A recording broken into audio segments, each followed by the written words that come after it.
Bismillahirrahmanirrahim. Assalamualaikum warahmatullahi wabarakatuh. Alhamdulillahi rabbil alamin. Wabihi nasta'inu ala umurid dunya waddin. Wassalatu wassalamu ala ashrafil anbiya'i wal mursalin. Nabiyyina Muhammadin wa ala alihi wa sahbihi wa tabi'in. Wa atba'i tabi'in wa man tabi'ahum bi ihsanin ila yaumiddin, amma ba'du. Jamaah yang dimuliakan Allah Subhanahu wa taala, kita bersyukur kepada Allah Azza wa Jalla yang mana Allah masih memberikan kepada kita kesempatan untuk bisa bertemu kembali setelah Ramadan. Taqabbalallahu minna wa minkum kullu 'am wa antum bi khair. Yang mana kita berkumpul pada pagi hari ini dalam rangka untuk saling menasehati dalam kebaikan, sebagaimana Allah Subhanahu wa taala berfirman, sesungguhnya seluruh manusia berada dalam kerugian kecuali 4 golongan. Yang pertama adalah mereka yang beriman, yang kedua adalah mereka yang beramal saleh, yang ketiga mereka yang saling menasehati dalam kebenaran, dan juga yang saling menasehati dalam kesabaran. Maka kita hadir di majelis ini, para jemaah dirahmati Allah, dalam rangka saling memberikan nasihat untuk tetap sabar, saling memberikan nasihat untuk tetap melakukan kebaikan, dan juga kita niatkan dalam rangka mencari ketenangan, sebagaimana Rasulullah SAW bersabda, yang artinya tidaklah sekelompok orang berkumpul di salah satu rumah dari rumah Allah yang mana mereka di dalamnya mempelajari Al-Quran, kecuali akan turun kepada mereka rasa sakinah, rasa tenang. Maka marilah kita niatkan, kita hadir dalam rangka mencari ketenangan tersebut, dalam rangka mencari rahmat Allah Subhanahu wa ta'ala. Apalagi yang kita bahas adalah sebuah ilmu yang sangat cocok dengan momen hari ini. Kita sekarang berada di hari Jumat. Ilmu yang akan kita pelajari adalah ilmu hadis, dan kita tahu di antara amalan yang sangat dianjurkan di hari Jumat adalah apa? Bersolawat kepada Rasulullah SAW. Dan orang itu sangat susah untuk bersolawat kecuali ada sebabnya. Jarang sekali, jemaah dirahmati Allah, tiba-tiba kita bersolawat itu jarang, kecuali ada pemantiknya, kecuali ada sebabnya. Dan salah satu sebabnya adalah dengan kita mendengar nama beliau yang mulia. Maka apabila kita mempelajari hadis, insya Allah kita akan sering lewat di telinga kita nama beliau yang mulia, Rasulullah SAW. Ini akan menjadikan kita untuk mendorong kita untuk bersolawat, ya. Jadi sangat cocok sekali ilmu ini dipelajari di hari Jumat. Jamaah dimuliakan Allah Subhanahu wa taala, pada pertemuan yang lalu sebelum Ramadan kita telah sampai pada pembahasan hadis tentang sholat sunnah rawatib, ya. Yang mana kita tahu bahwasanya sholat sunnah rawatib ini terbagi menjadi 2. Ada sholat sunnah rawatib yang sangat dianjurkan, yang berjumlah berapa rakaat? 10, ya. Sebagian ulama mengatakan 10, sebagian 12, ya. Tapi kebanyakan ulama mengatakan 10, yaitu adalah 2 rakaat sebelum subuh, kemudian 2 rakaat sebelum duhur, 2 rakaat setelah duhur, 2 rakaat setelah maghrib, dan 2 rakaat setelah isya. Ini sangat dianjurkan untuk kita lakukan.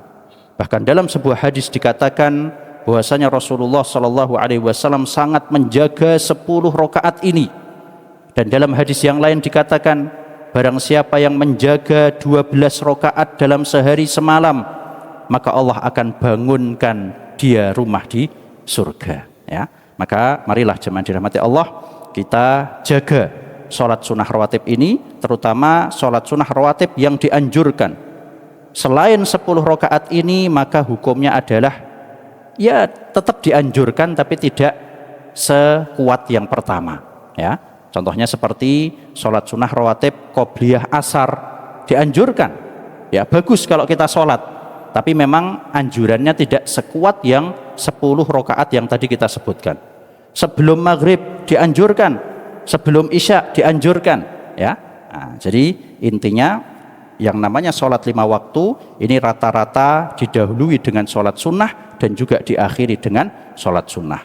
Dan orang yang menjaga sholat sunnah rawatib, jemaah dirahmati Allah, di antara manfaatnya adalah akan membuat sholat wajibnya lebih khusyuk. Ini salah satu manfaat sholat rawatib para jamaah.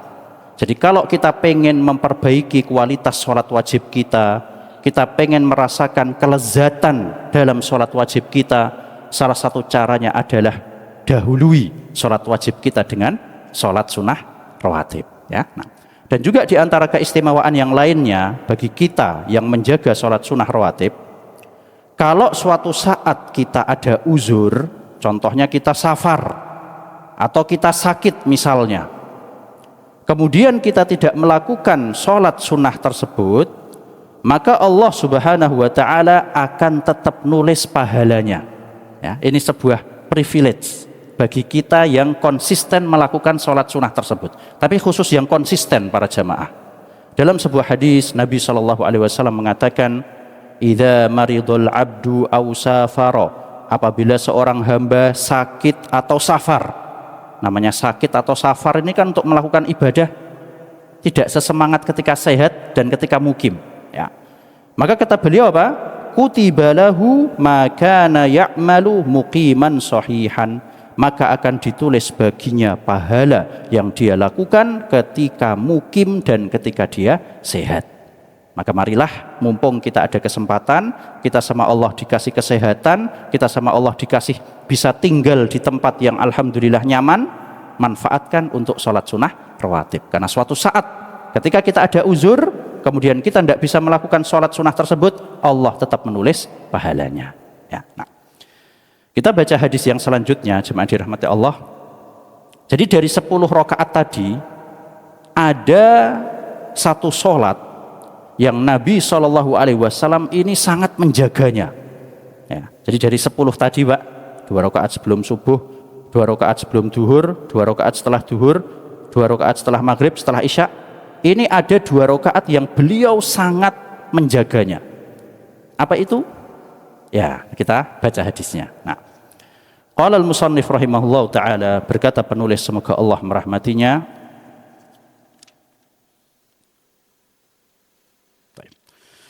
an Aisyah radhiyallahu anha, dari sahabat yang mulia Aisyah semoga Allah meridhoinya, qalat, beliau berkata, lam yakunin nabi sallallahu alaihi wasallam ala syai'in minan nawafili ashadda ta'ahudan minhu ala raq'atil fajri. Tidaklah Nabi sallallahu alaihi wasallam menjaga salat sunnah yang lebih beliau jaga dari 2 rakaat sebelum subuh. Jadi inilah salat sunnah rawatib yang benar-benar beliau jaga. Bahkan disebutkan dalam sebuah riwayat, beliau tidak pernah meninggalkan ketika safar maupun ketika mukim. Nah, ini motivasi bagi kita jemaah dirahmati Allah. Kalau sholat sunnah yang lain, ketika kita safar mau sholat atau tidak boleh, kita punya kebebasan, ya. Wah, aku mau nggak sholat rawatib duhur dulu lah, soalnya lagi safar, tidak apa-apa, boleh, pahalanya tetap ditulis, Pak. Nah, itu enaknya seperti itu. Orang yang konsisten melakukan sholat sunnah rawatib ketika tidak safar, kemudian ketika safar misalnya dia pengen tidak sholat, wah aku tidak mau sholat ba'diyah maghrib lah, aku tidak sholat ba'diyah isya lah, itu pahalanya tetap ditulis sama Allah. Enaknya seperti itu, kecuali 2 rakaat ini, yaitu 2 rakaat sebelum subuh. Ini Nabi SAW meskipun beliau sedang safar tetap dilakukan oleh beliau, ya. Kenapa sih kok beliau ini sangat menjaga 2 rakaat ini? Ada apa memangnya yang membedakan dengan sholat sunnah rawatib yang lainnya, ini apa gitu loh, ya. Disebutkan dalam hadis yang lain dalam riwayat Imam Muslim, raq'atal fajri khairun minad dunya wa ma fiha. 2 rakaat sebelum subuh ini lebih baik dari dunia dan seisinya. Kalau sholat sunnahnya aja lebih baik dari dunia dan seisinya, Lalu bagaimana dengan sholat subuhnya? Ya, sholat sebelum subuhnya aja pahalanya seperti ini para jamaah. Kita tahu sholat wajib pahalanya lebih besar daripada sholat sunnah. Sholat sunnahnya aja lebih baik daripada dunia dan seisinya. Lalu bagaimana dengan sholat subuhnya? Ya, maka kita bersyukur kepada Allah Subhanahu wa taala, kita dimudahkan untuk bisa melakukan sholat subuh, dimudahkan bisa melakukan sholat sunnah rawatib. Kita bersyukur agar Allah tetap menjaga nikmat ini, ya, karena Allah ngasih nikmat bisa sholat subuh, bisa sholat qobliyah subuh, ini tidak kesembarang orang para jamaah. Karena tidaklah orang melakukan sholat subuh kecuali insya Allah itu tanda kalau orang tersebut tidak ada sifat apa? Nifak, ya. Karena sholat yang paling susah bagi orang munafik diantaranya sholat subuh. Ya, maka dengan kita dimudahkan sholat subuh, apalagi dimudahkan bisa qobliyah subuh, insya Allah ini adalah kabar gembira dari Allah. Insya Allah kita terbebas dari nifak. Ya.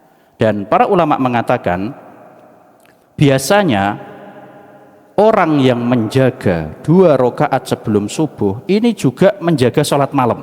Biasanya seperti itu Pak. Itu sudah sepaket. Ya. Jadi tidaklah seseorang menjaga 2 rakaat sebelum subuh, qobliyah subuh, itu biasanya orang-orang yang memang yakni menjaga sholat malamnya, ya.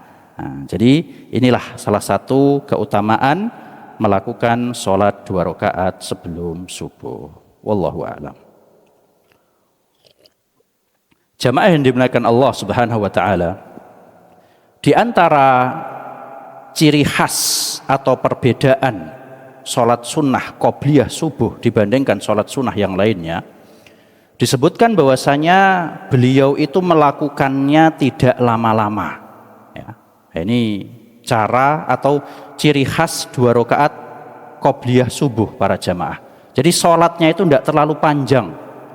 Bahkan disebutkan sampai Aisyah radhiyallahu anha itu mengira ini kok Nabi sholatnya nggak selama kayak biasanya ya. Jangan-jangan cuma baca Al-Fatihah tok. Saking cepatnya para jamaah. Ya, tapi jangan dibayangkan ya. Secepat-cepatnya Nabi itu ya bagi kita nggak seperti itu juga ya. Intinya apa? Sholat sunnah 2 rakaat sebelum subuh ini tidak selama sholat sunnah yang lainnya. Disebutkan bahwasanya di antara bacaan yang dianjurkan untuk dibaca pada 2 rakaat tersebut surat apa? Yang pertama adalah surat Al-Kafirun, yang kedua adalah surat Al-Ikhlas. 2 surat pendek ya. Nah ini kalau bisa kita lakukan para jamaah, jadi tidak usah terlalu lama. Ya, waduh Ustadz, saya pengen berdoa bisa di sholat sunnah yang lain. Ya, 2 rakaat sebelum subuh, fokus di yang wajib-wajibnya saja para jamaah. Ya, karena dari Nabi SAW juga memang tidak terlalu lama. Dan kalau bacaannya itu pendek, otomatis rukuk dan sujudnya juga tidak terlalu lama. Ya, bacaan ketika berdirinya saja Al-Kafirun, bacaan rakaat keduanya saja Al-Ikhlas, ya rukuk sama sujudnya juga jangan terlalu lama. Rukuknya cuma baca yakni Subhana Rabbiyal Azim 3 kali, sujudnya membaca Subhana Rabbiyal A'la 3 kali, cukup seperti itu saja ya. Nah, jadi ini termasuk diantara atau ciri khas 2 rakaat sebelum subuh. Kenapa sih kok 2 rakaat sebelum subuh ini bacaannya tidak panjang-panjang? Para ulama mengatakan karena untuk meringankan ya orang yang sudah sholat malam sebelumnya. Ya, tadi kan kita katakan apa? Biasanya orang yang menjaga qobliyah subuh ini adalah orang-orang yang menjaga sholat malamnya. Ya, maka biar sholat subuhnya nggak terlalu berat, biar sholat subuhnya nggak terlalu ngantuk, maka qobliyah subuhnya jangan terlalu panjang. Ya, sholat malam udah masya Allah, mau bangun saja udah alhamdulillah ya. Kemudian sholat qobliyah subuh ya, ini jangan panjang-panjang biar nanti subuhnya tidak ngantuk, kan seperti itu ya. Nah, ini adalah salah satu hikmah yang dijelaskan oleh para ulama.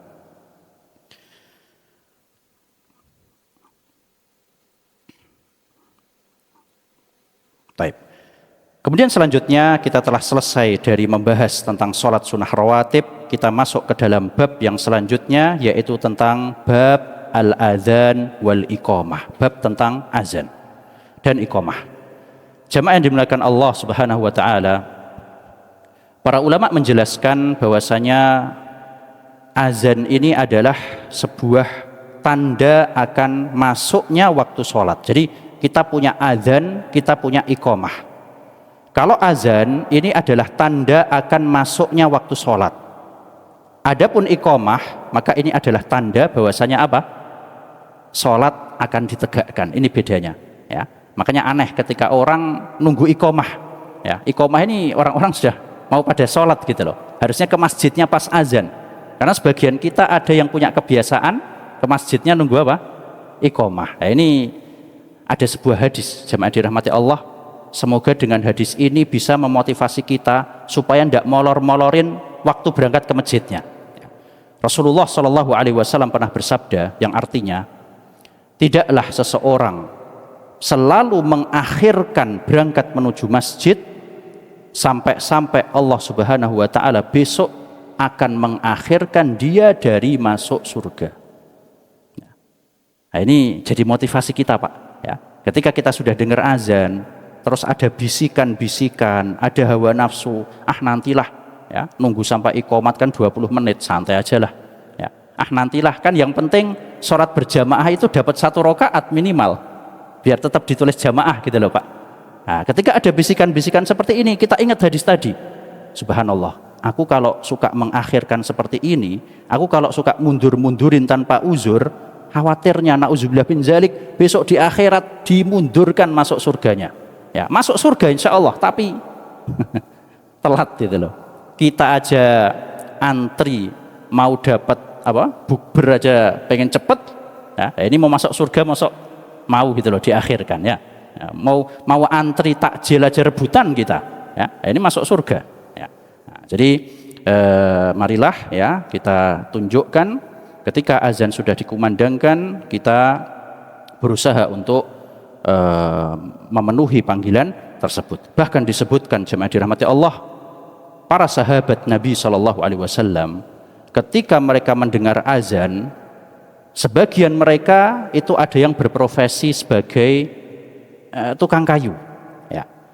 Ketika dengar azan dan palu ini sudah siap dipukulkan ke paku, ya. Jadi sudah mau siap mukul. Kalau kita kan apa sih, gampang kan gitu. Atau lagi di komputer kan kita, sebentar lagi nih kelar kan gitu. Ya. Sahabat mau mukul paku aja, dengar azan langsung diletakkan palunya, ya. Sampai segitu effortnya mereka dalam memenuhi panggilan Allah, ya. Dan salah seorang orang yang soleh gitu ya, orang yang baik, beliau pernah memberikan rahasia tentang kenapa kok dia itu bisa dapat rezeki yang berlimpah, ya. Sampai-sampai dia ini udah nggak lihat lagi ke dunia, ya, saking banyaknya rezeki yang dia dapatkan.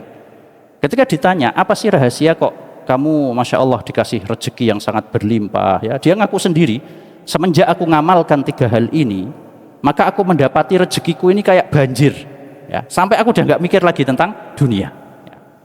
Beliau mengatakan, orangnya masih hidup ya, orangnya tinggal di Madinah, ya. Beliau mengatakan, saya nasihati agar kamu melakukan 3 hal ini. Yang pertama adalah birrul walidain, ya. Yang kedua adalah perhatikan sholatmu, maksudnya ketika waktu sholat fokus ke sholat. Yang terakhir adalah jauhilah dosa-dosa ketika sendirian, ya.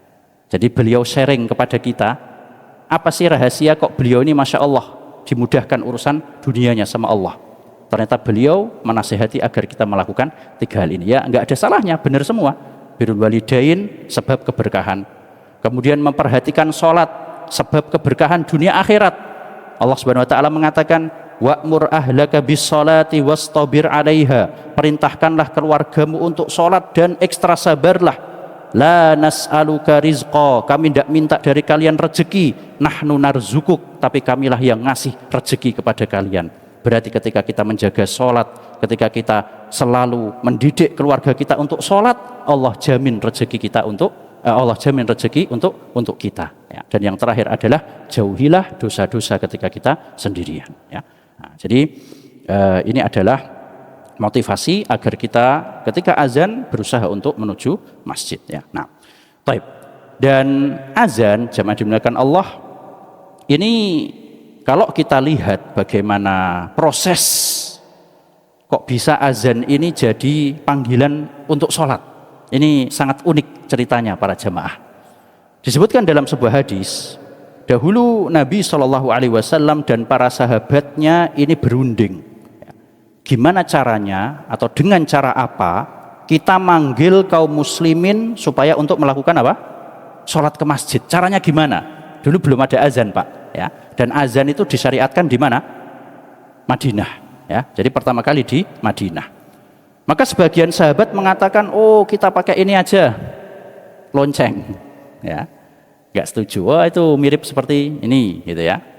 Oh kalau gitu pakai trompet. Oh jangan, itu mirip orang Yahudi. Oh kita nyalakan api saja, itu mirip Majusi, jangan. Ya. Akhirnya perundingan tersebut berakhir dengan tanpa hasil. Tiba-tiba di malamnya atau di beberapa malam kemudian ada salah seorang sahabat yang bernama Abdullah bin Zaid radhiyallahu anhu. Beliau bermimpi lihat ada seseorang mengumandangkan lafaz azan dalam mimpinya. Ya, Allahu Akbar, Allahu Akbar, Allahu Akbar, Allahu Akbar, terus. Ya. Keesokan harinya kebiasaan para sahabat itu biasa menceritakan mimpinya kepada siapa? Nabi SAW. Ya Rasulullah, aku melihat dalam mimpiku ada orang mengumandangkan lafaz-lafaz yang bagus ini. Ya. Ternyata ketika beliau cerita seperti itu, Umar bin Khattab nyaut, ya Rasulullah, beberapa hari yang sebelumnya aku juga mimpi seperti itu. Ya. Kata Nabi, loh kamu kok nggak cerita dari dulu? Ya. Nah, ini berarti apa? Seolah-olah kayak tanda dari Allah bahwasanya ini bisa dijadikan panggilan untuk menuju untuk menunjukkan masuknya waktu sholat. Ya. Maka semenjak itu beliau memerintahkan muadzin beliau yang bernama siapa? Bilal untuk mengumandangkan azan ketika masuk waktu sholat. Dan kalau kita perhatikan jemaah yang dimuliakan Allah, azan ini mengandung lafaz-lafaz yang sangat agung, sangat mulia. Ya. Dibuka dengan takbir Allahu Akbar, ya, yang menunjukkan bahwasanya Allah Maha Besar. Ya. Kalau kita mengakui bahwasanya Allah Maha Besar, harusnya kita hidup di dunia ini dengan tenang. Sebagian kita terlalu khawatir terhadap masa depan kita, sebagian kita terlalu galau terhadap kehidupan kita besok. Ya, kalau kita yakin Allah Maha Besar, Allah yang mengatur kehidupan kita, Allah yang ngasih rezeki kita, selama kita sama Allah masih dikasih umur, mesti ada rezekinya. Ya, insya Allah ini tidak membuat kita terlalu khawatir dalam menghadapi masa depan. Kemudian setelahnya dibuka dengan syahadatain, asyhadu an la ilaha illallah wa asyhadu anna muhammadar rasulullah, yang mana seseorang dikatakan masuk Islam dengan kalimat tersebut, yang mana dalam ibadah-ibadah yang agung ada dua kalimat yang mulia ini. Ketika sholat ada syahadatain, ketika khutbah Jumat ada syahadatain. Ya.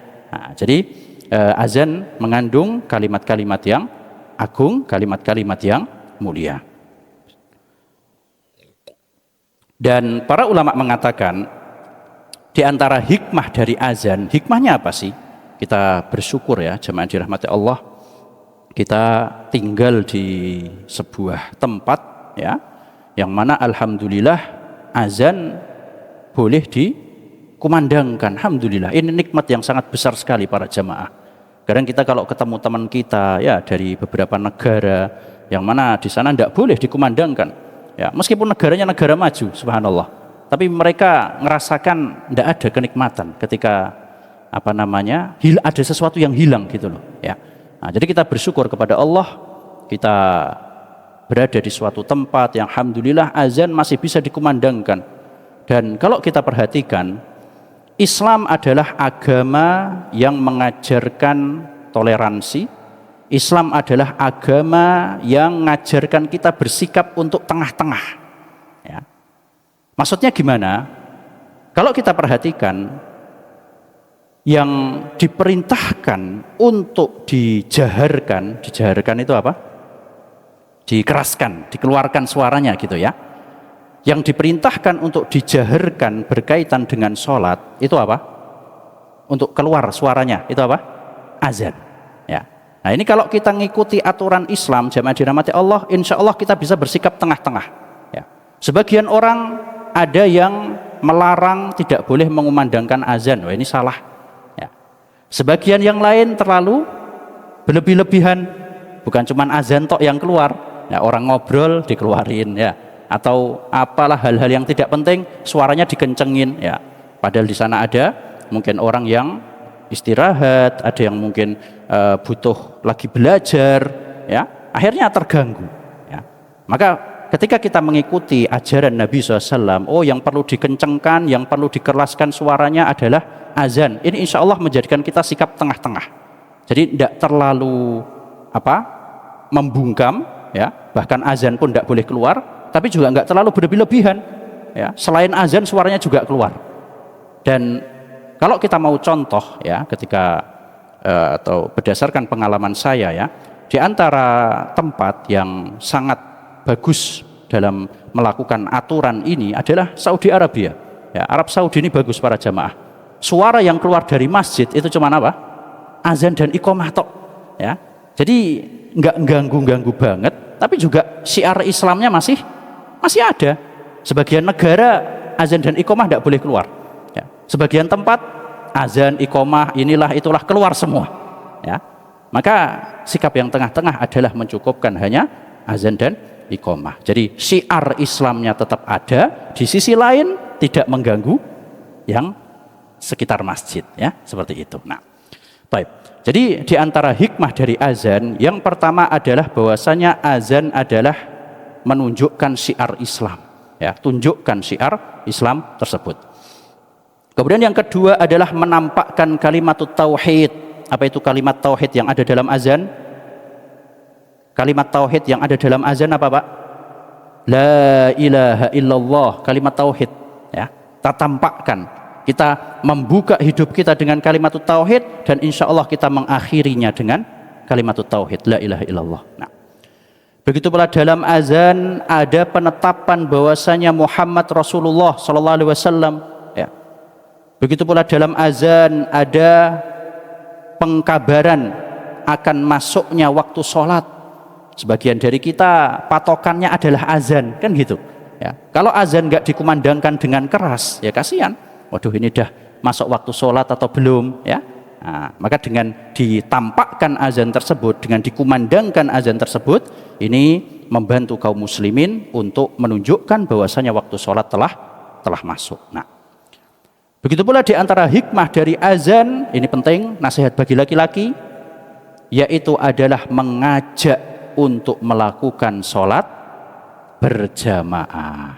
Sekarang kita tanya para jamaah, ya, kalau azan itu bukan untuk ngajak jamaah, terus buat apa? Ya, terus buat apa? Sekarang sudah ada aplikasi penunjuk waktu sholat. Ya. Fungsi dari azan kalau nggak ngajak untuk jamaah ini terus apa gitu loh? Dalam azan ada lafaz hayya 'alas shalah, mari menuju sholat. Ya. Ini kan secara tidak langsung mengajak kita untuk melakukan berjamaah.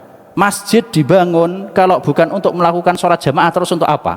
Untuk pengajian. Pengajian ini fungsi kedua. Tujuan utama masjid untuk apa? Sholat jamaah. Ya. Nah, jadi ini mengajak kita untuk melakukan sholat berjamaah. Dalam sebuah hadis Nabi SAW bersabda, hadisnya sahih Bukhari Muslim, "Lau ya'lamun nasu ma fin nida'i was saffil awal." Seandainya manusia mengetahui keutamaan azan dan juga shaf awal, ya. Jadi azan ini ada keutamaannya, begitu pula kita sholat di shaf awal juga ada keutamaannya, ya. Apa kata beliau? "Tsumma lam yajidu illa an yastahimu alaihi lastahamu." Kemudian mereka tidak mendapatkannya kecuali harus dengan berundi, niscaya mereka akan saling mengundi. Sampai segitunya para jamaah. Jadi saking besarnya keutamaan azan, saking besarnya keutamaan shaf awal, ini seandainya kita harus rebutan dan caranya dengan mengundi, niscaya kita pun akan mengundi. Tapi sayangnya kita pada tidak tahu keutamaannya, malah saling mempersilahkan, ya, monggo Pak shaf awal tidak apa-apa, monggo Pak azan. Azan keutamaannya sangat besar, shaf awal keutamaannya sangat besar. Itu kalau bisa kita ngundi, ya kita wis monggo, ya. Kita dapat hadiah aja pengen ikut undian loh. Ini soft awal sama azan malah monggo ya. Nah. Taib. Kita baca hadisnya. Al haditsul hadi wassittun, hadis yang ke-61. An Anas bin Malik radhiyallahu anhu qala, dari Anas bin Malik semoga Allah meridhoinya, beliau berkata, Umira Bilalun an yashfa'al adhan wa yutiral iqamah. Bahwasanya Bilal ini siapa? Muadzinnya Rasulullah SAW. Bahwasanya Bilal diperintahkan, yang memerintahkan berarti siapa? Rasul. Ya, kalau ada sahabat diperintahkan, berarti yang memerintahkan adalah Rasul. Kalau Rasul SAW mengatakan aku diperintahkan, berarti yang memerintahkan Allah. Bilal diperintahkan untuk menggenapkan azan dan mengganjilkan iqamah. Apa maksudnya menggenapkan azan dan mengganjilkan iqamah? Yang 2 kali apa ya Pak? Azannya 2 kali. Apa lafadz azannya? Betul, lafadz azannya ya. Jadi maksud dari menggenapkan azan adalah lafadznya digenapkan 2 kali. Allahu Akbar, Allahu Akbar, Allahu Akbar, Allahu Akbar, genap. Asyhadu an la ilaha illallah, asyhadu an la ilaha illallah, genap. Dan mengganjilkan iqamah, berarti lafadznya cukup 1 kali. Allahu Akbar, Allahu Akbar, asyhadu an la ilaha illallah, asyhadu anna Muhammadar Rasulullah. Yang dimaksud dengan menggenapkan dan mengganjilkan ini adalah rata-rata atau kebanyakan lafadznya. Karena ada sebagian lafadz yang tetap genap. Contohnya kayak qad qamatis shalah 2 ya. Nah, jadi ini yang dimaksud dengan menggenapkan azan dan mengganjilkan iqamah. Kemudian juga dalam hadis yang lain disebutkan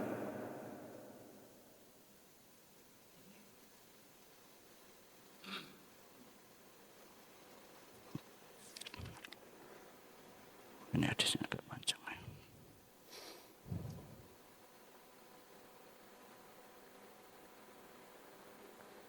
Ini hadisnya agak panjang Pak, jadi nggak enak kalau kepotong. Iya, insya Allah hadis yang setelahnya kita lanjutkan. Ini hadis yang setelahnya ini kita kasih kisi-kisi aja dari sekarang. Hadis yang setelahnya ini sangat menarik Pak. Kenapa? Karena berkaitan dengan tabarruk. Ya, apa hukumnya tabarruk? Ya, apa hukumnya rebutan air yang saya minum? Insya Allah kita jelaskan pada hadis yang setelahnya tentang bertabarruk dengan orang-orang soleh dengan Nabi Sallallahu Alaihi Wasallam. Wallahu a'lam.